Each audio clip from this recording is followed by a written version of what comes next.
up, y'all?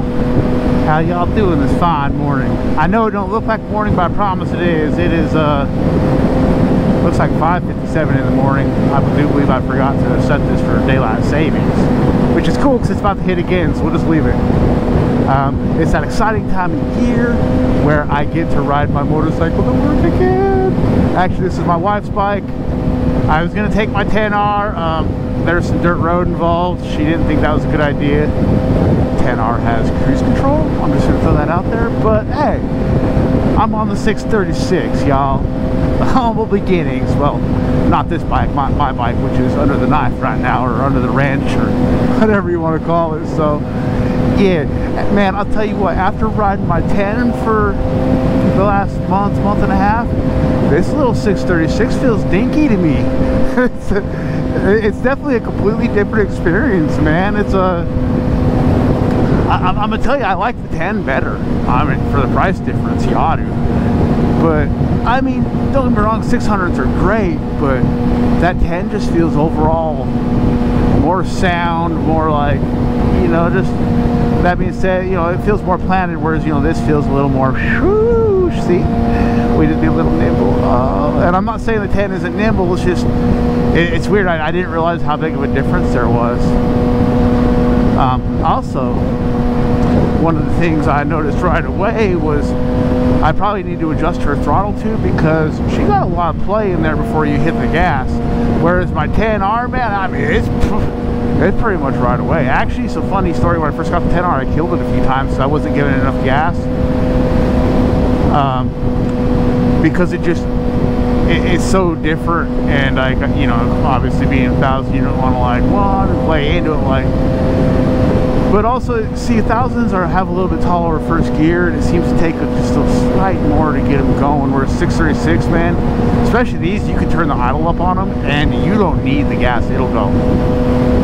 Like, honestly, I usually keep the idle about 1800, 1700, and for the most part, you can let go of the throttle, and you'll be just fine. Like, the bike isn't going to stall or none of that.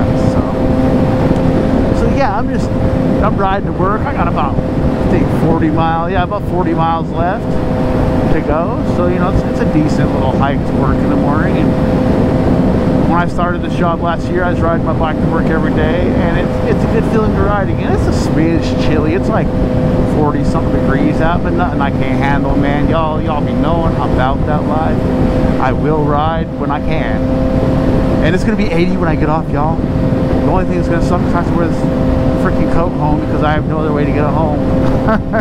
So I gotta wear my riding jacket at 80 degrees. I know some of y'all are all year, all the time. Man, look, I've had road rash. It sucks. It's not life-ending. And I know that there's more extreme cases than I had, so, but I'm willing to risk it.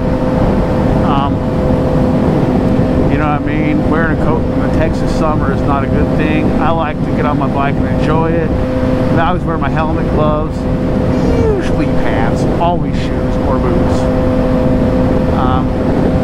Yeah, I usually wear pants. Every now and then I get a wild hair at my butt, rock some shorts on the Rocket, but for the most part, I stay fairly geared up, but I'm not willing to bend on the t-shirt thing.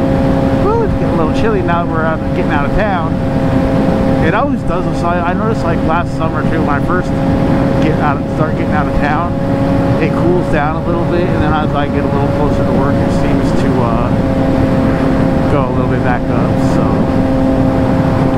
that's good stuff. I'm super excited. I got spring fever so bad, and it's February. I know there's still some cold coming, don't get me wrong, but we're getting some warm days. I mean, some warm days. Like I say, it was like 75 yesterday. It's gonna be 80 today. It's gonna be like 60 tomorrow. I might ride still though, because it's gonna be like 40 something in the morning, and 60 home ain't bad. I'm seriously thinking about riding to work again in the morning.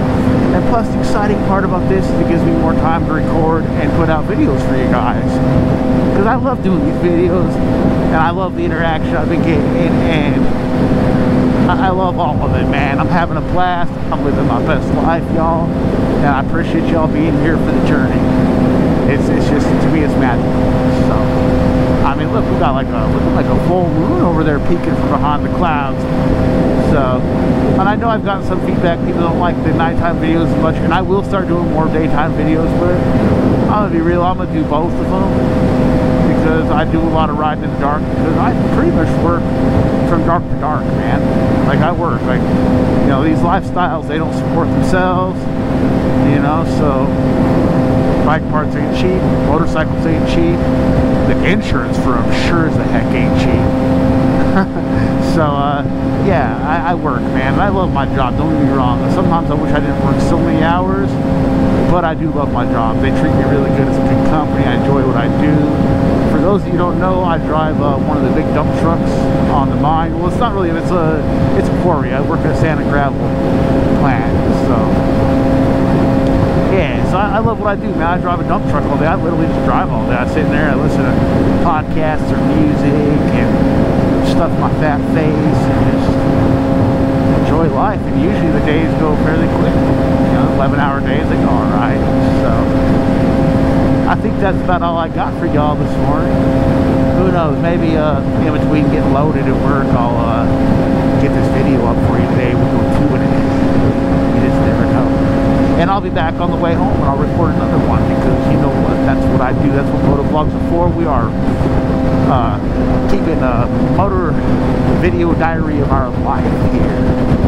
So I'll see y'all later.